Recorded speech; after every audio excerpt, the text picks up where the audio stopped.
Hello mga kapatid, magandang tanghali po. Actually, hapon na ito. Alas 12:33. Salamat sa Panginoon sapagkat tayo ay nakapag-broadcast. Kasama ho kayo. Salamat sa Lord sa kalakasan, patubay. Purihin po ang Panginoon Diyos sa hapong ito. Tayo po yung magsimula.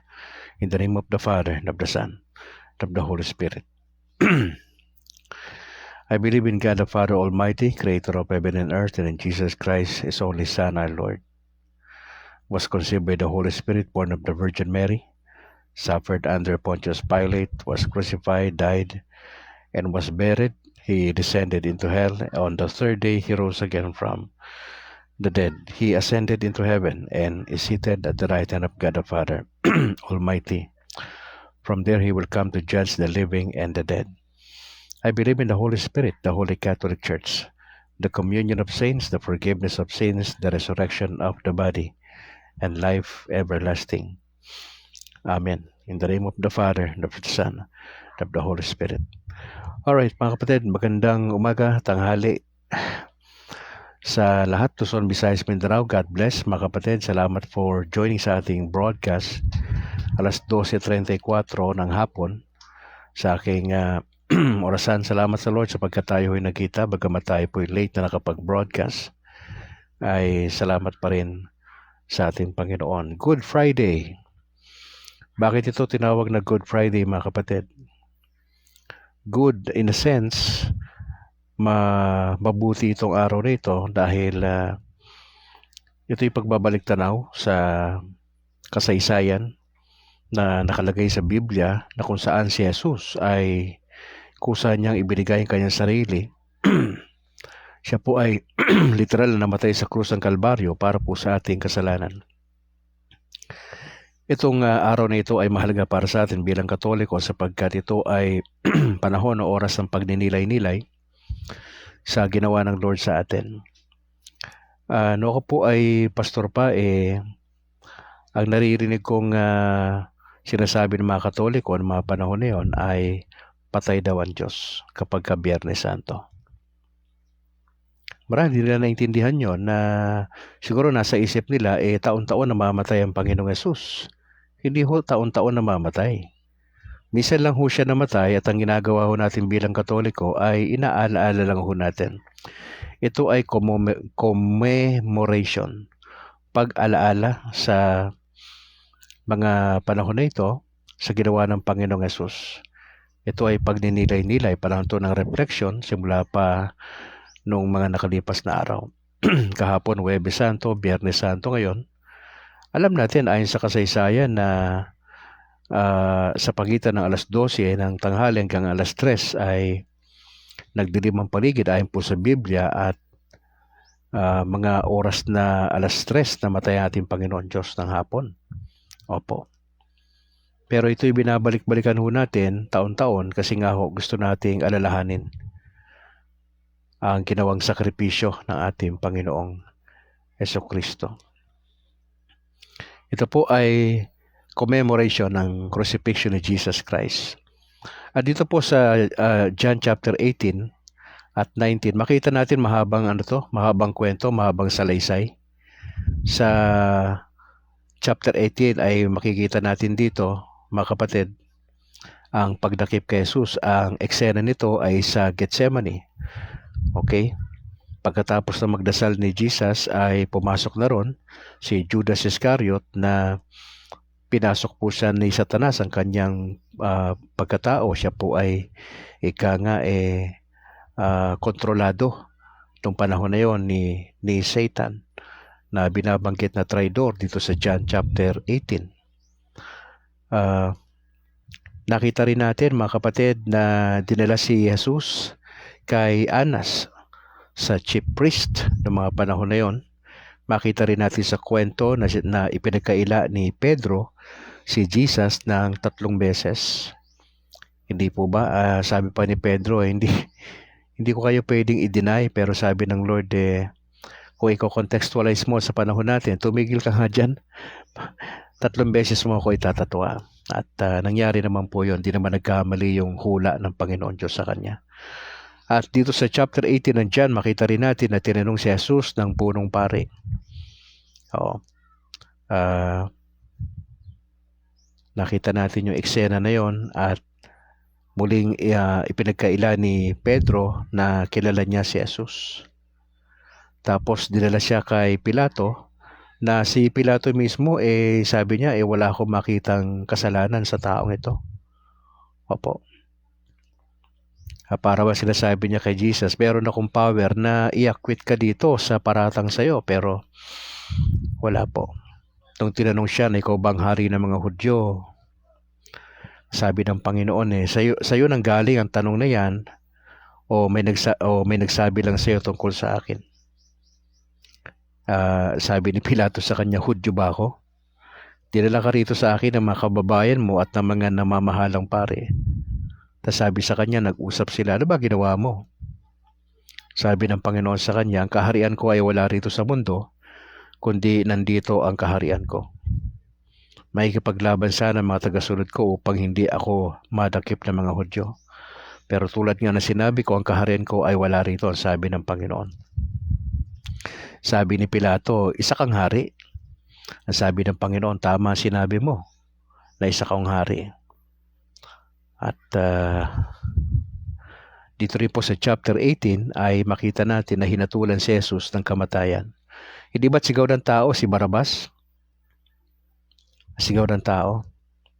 Actually kay Pilato wala siya makitang krimen dito kay Jesus, pero dahil ang mga tao sa panahon na yon ay nagpumilit na kaya nga yung title ko dito The Great Exchange.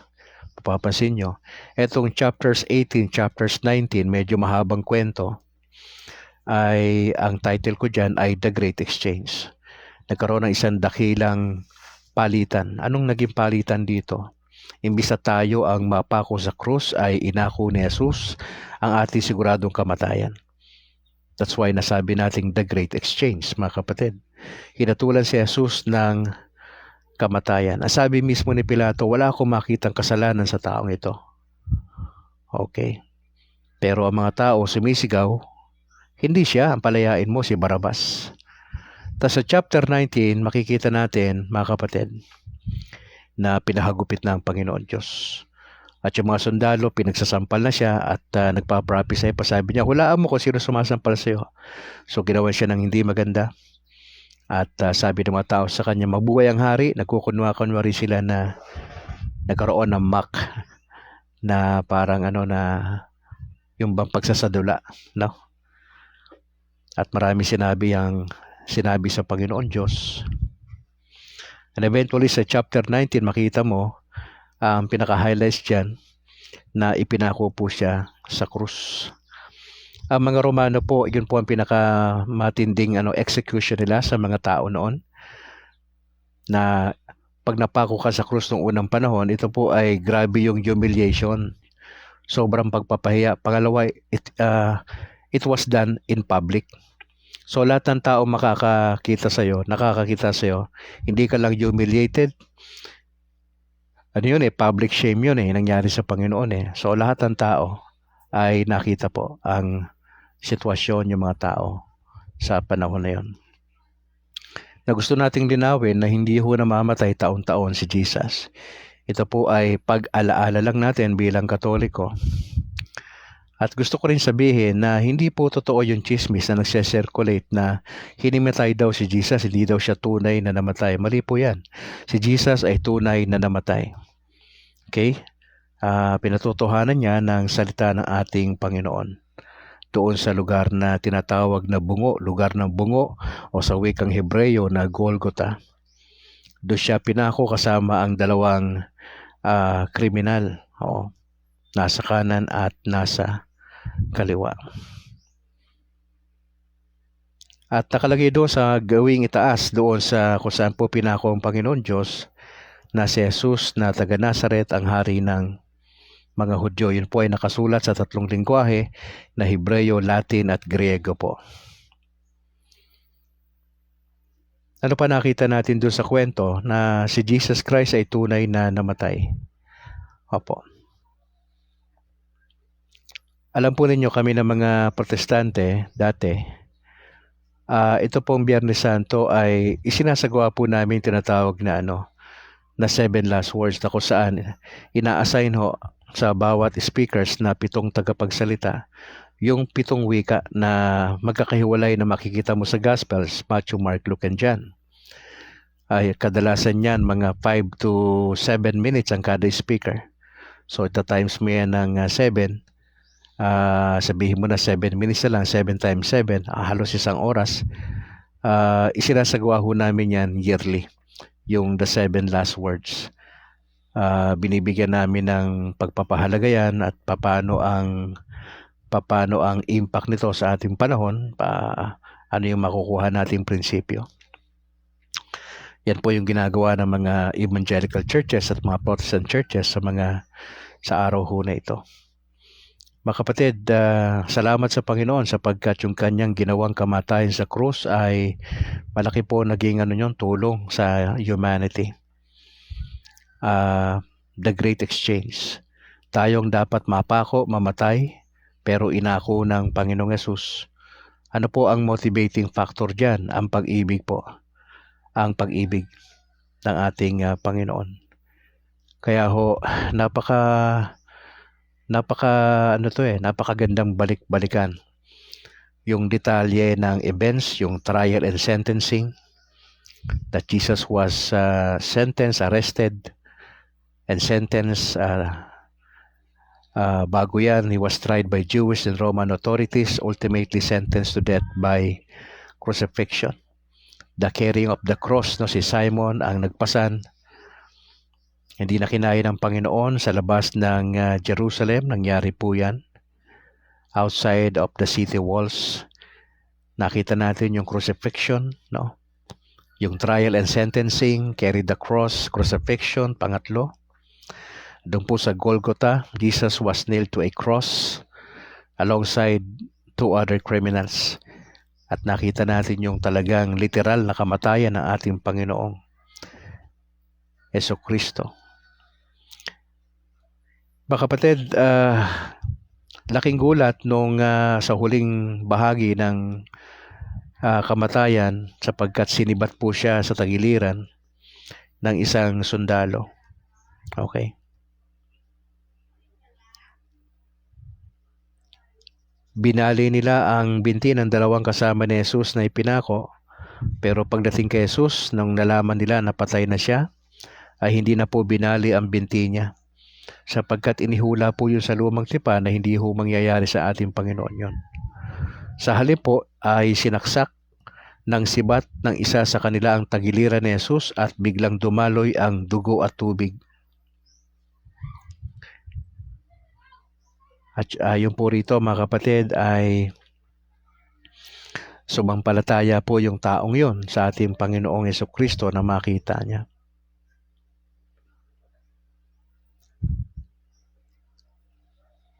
At yung pagdilibing sa ating Panginoong Yesus, mga kapatid. Yan po yung laman ng John chapter 19 na si Jose na taga Arimatea ay hiniling niya yung bangkay ni Jesus kay Pilato. Si Jose po ay lihim na tagasunod ni Jesus ng mga panahon na yan. At siya po ay pinayagan naman ni Pilato. At hindi lang yon, ay kasama ni Jose si Nicodemus. Naalala niyo si Nicodemus, kausap ng Panginoon sa John chapter 3. Isang tagapagturo sa Israel, kasama ni Jose. Ito yung lalaking bumisita kay Jesus sa isang gabi. Okay.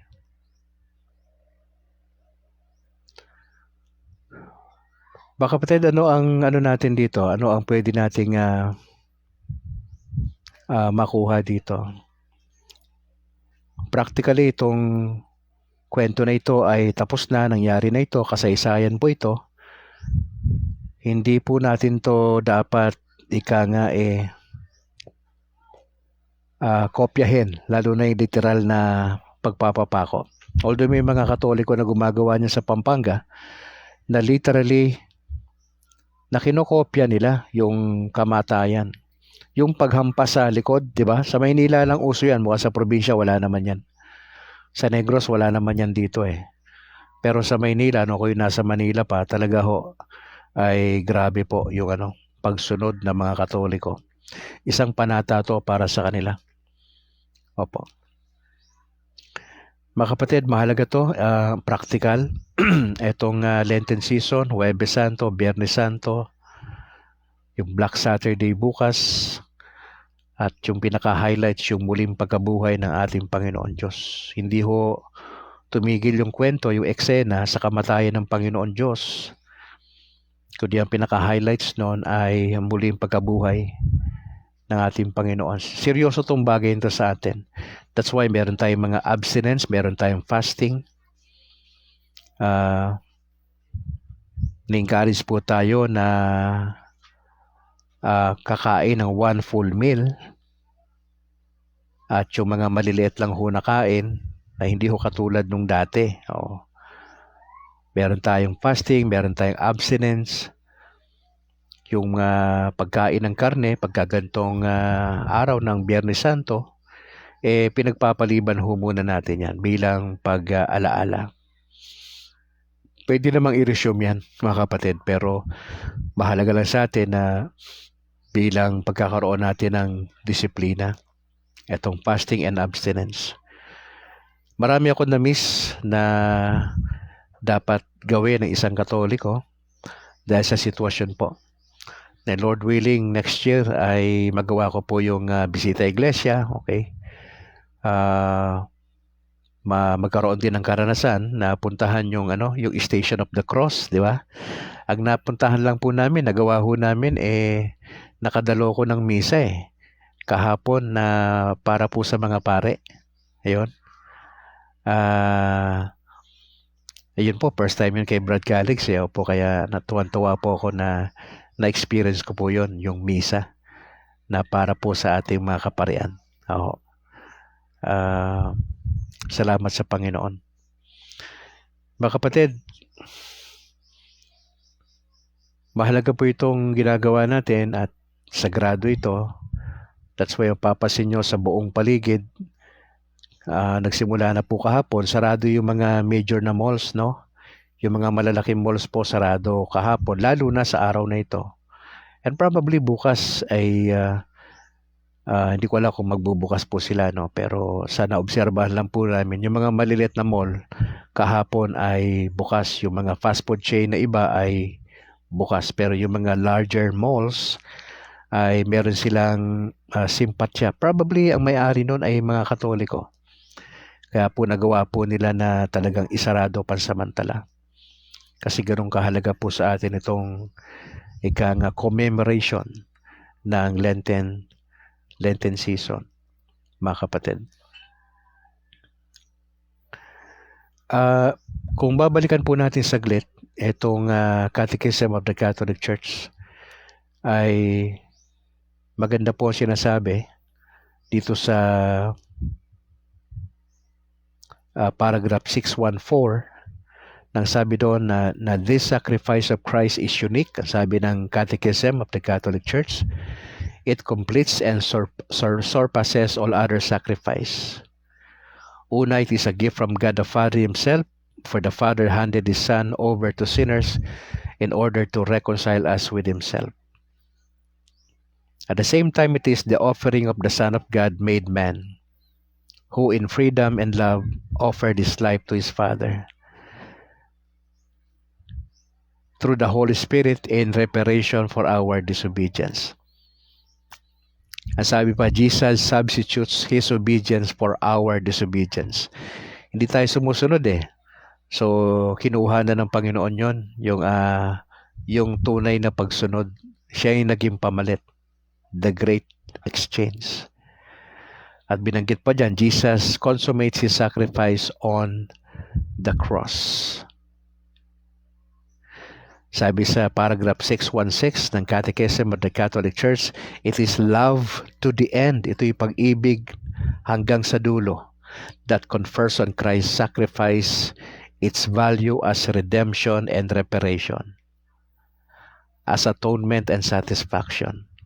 He knew and loved us all when He offered His life. Dahil sa pag-ibig Ibinigay ni Kristo ang kanyang buhay ng voluntaryo. The great exchange. Nagkaroon tayo ng buhay dahil sa Panginoon. Siya yung namatay in order for us to live. What was the motivating factor? Love. The love of Christ controls us because we are convinced that one has died for all, therefore all have died. Kaya mga kapatid, maganda po ito na alalahanin po natin ito. Ang ginawa ng ating Panginoon. At salamat talaga sa Panginoon Diyos. At doon po sa paglalagom, doon sa nabanggit natin ilang paragraph sa Catechism of the Catholic Church, nakalagay po din yung pinaka-summary that Christ died for our sins in accordance with the Scriptures. Pangalawa, our salvation flows from God's initiative of love for us. Siya yung nag-initiate, siya yung nauna, siya yung unang kumilos. Ang God the Father. Our salvation flows from God's initiative of love. Yung kanyang unang pagkilos ng pag-ibig para sa atin. Because He loved us, past tense, He loved us and sent His Son to be the expiation for our sin. 1 John 4, verse 10. God was in Christ, reconciling the world to Himself. 2 Corinthians 5:19. And then Jesus freely offered Himself for our salvation. The key word is freely offered. Yun yung key words. Freely offered. Walang tumulak sa Kanya, hindi siya pinuwersya. Ito po ay freely offered na ating Panginoon Diyos. The great exchange. Ako na lang ang mamamatay para sa tao. Mga kapatid.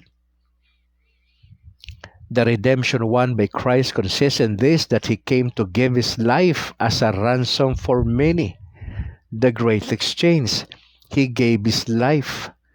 He died in order for us to live. The great exchange.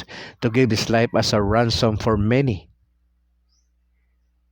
And lastly, ang sabi rin sa paragraph 623, by His loving obedience to the Father, unto death, even death on the cross, Philippians 2:8, na Jesus fulfills the atoning mission of the suffering servant. Si Jesus Christ po yun. Suffering servant who will make many righteous, and He shall bear their iniquities. Pinasan, dinala ho ng Panginoon Diyos yung lahat ng kasamaan natin.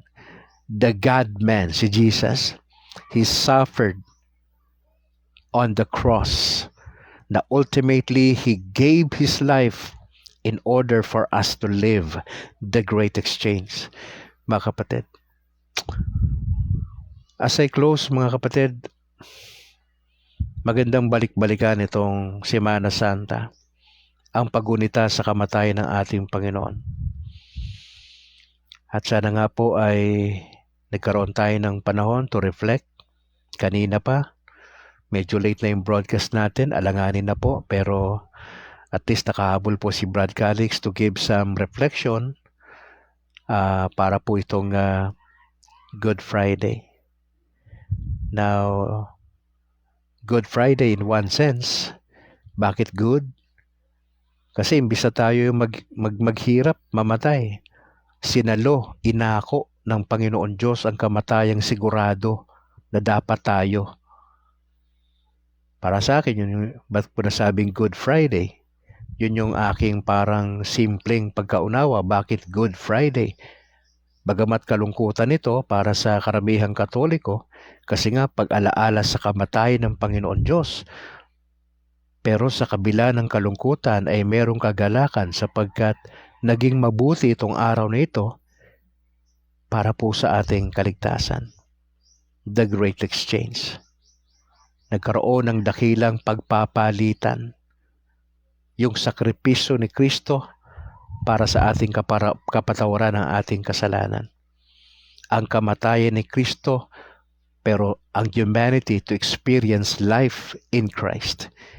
Kaya Ang application nito sa ating buhay bilang mga Katoliko, huwag tayong manalangin na tanggalin ng Lord yung mga sufferings sa ating buhay.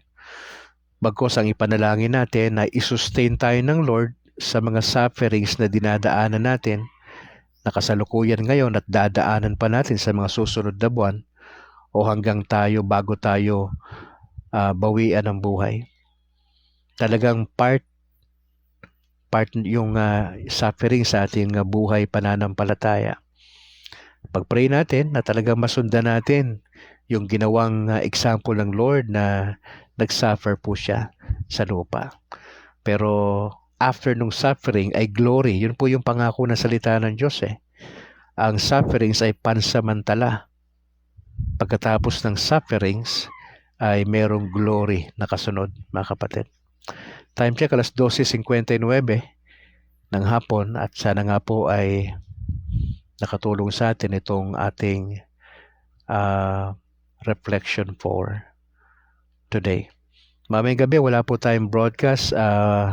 Resume na lang po tayo sa Monday, no, sa ating usapang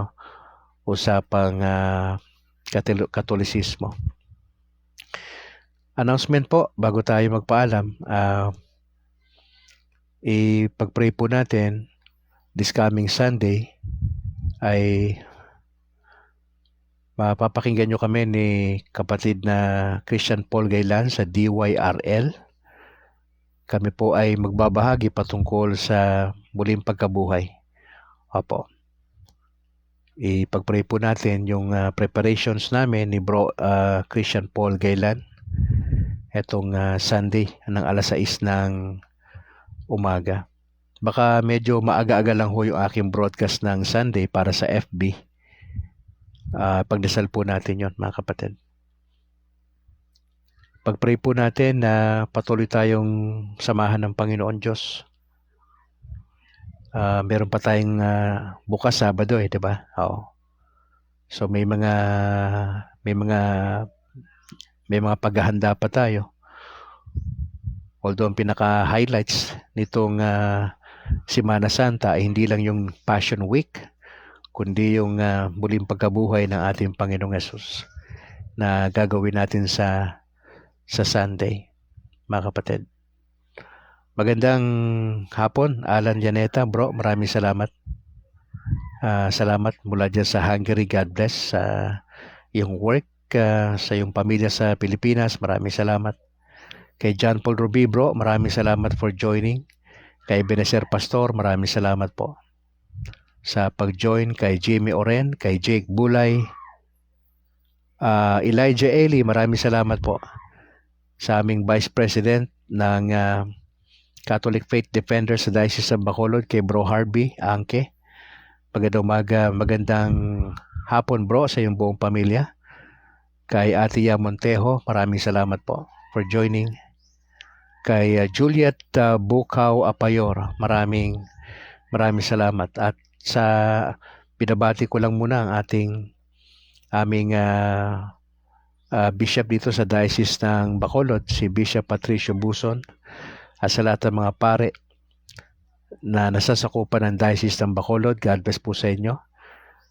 Special mention lang yung aking parish priest sa San Juan Nepomuceno, si Reverend Father Luan Torrefranca, si Father Nobles, Father Egay, si Reverend Father Gamala, Brethren Ray, sa Lady Plus niya sa Talok. Magandang hapon, Pads. At kay sa ating spiritual nag-guide po kay Brad Calix, si kapatid na Reverend Father Henry Pineda, na mukhang ma-assign na po sa ibang lugar. Maraming salamat po sa gagawin ng Lord sa inyo, sa ating mga kaparian. Sa lahat ng CFD sa Diocese ng Bacolod, God bless. Sa lahat ng mga opisyalis natin, sa ating unit niya sa Granada, sa Talok, sa Kabangkalan, at sa iba pa, maraming salamat. At samanawa tayo ng Panginoon Diyos sa week na ito sa ating sa ating paggunita sa ating Lenten season. Sige po, tayo manalangin. In the name of the Father, and of the Son, and of the Holy Spirit. Ama, salamat po sa oras na ito, bagamat alanganing oras. Salamat sapagkat minabuti nyo na kami magtagpo na mga kapatiran to give some reflections po dito sa John 18 and 19. Salamat dahil napakabuti nyo sa amin. Salamat sa buhay ng Panginoon na ipinaranas niya sa amin sa pamagitan ng kanyang kusang loob na pagbibigay ng kanyang buhay para po sa amin. That was a great exchange para po sa amin. Ang kamatayan niya ay upang mabuhay kami. Salamat sa God the Father for initiating yung dakilang pagmamahal na ito na sana willing kami mag-suffer for Christ. At wag naming ipagdasal na mawala itong sufferings na ito, kundi ma-sustain kami ng Lord hanggat kami nabubuhay. Part ito ng sufferings namin bilang tagasunod ng Panginoong Hesus. At maraming salamat po sapagkat kayo ay napakabuti. Patuloy niyo pong alalayan ang lahat ng mga Katolikong kapatiran na faithfully ay isinasagawa yung mga dapat gampanin sa mga panahon na ito ng Semana Santa. At yung aming mga kaparian, yung aming mga bishops, patuloy niyo silang ingatan. We just pray for good health sa bawat isa. At sa lahat ng mga kasama namin dito sa broadcast, we just pray for strength. At sustain us, Lord, by your grace. Hindi namin kayang patakbuhin, pangunahan ng sarili namin without your help, without your grace. Maraming salamat po. Samahan nyo kami na ma-enjoy namin ang pagkakaroon ng pananahimik, pagre-reflect sa kabutihan ng Diyos sa aming mga buhay. We just want to thank you and even praise you sa lahat ng mga nangyayari sa aming buhay. Salamat, Panginoong Jesus, for giving your life in order for us to live. At samahan niyo po kami na manatili kaming tapat sa inyo hanggang sa dulo. We just want to thank you. I pray this in Jesus' name. Amen. In the name of the Father, and of the Son, and of the Holy Spirit. Mga kapatid, maraming salamat for joining. Pakishare lang po itong video natin. Patuloy niyo suportahan si Brad Calix sa ating YouTube channel, ang State of Grace TV. Nandiyan nakalagay lahat yung ating mga reflections from Monday to Sundays. At yung iba pa, salamat sa labor of love ni Bro George Quiles. Siya pong responsable na nag-upload ng ating mga videos, kaya nagpapasalamat po tayo. At sa collaboration po ng CFD sa Diocese ng Bacolod, sa liderato, lalo na ng aming presidente, Christian Paul Gaylan, at sa lahat ng mga opisyales, maraming salamat po. At samanawa tayo ng Panginoon Diyos. Sa ngala po na aking may bahay na si Annalyn Ledesma Calixtro, Brad Calix mula rito sa Negros Occidental.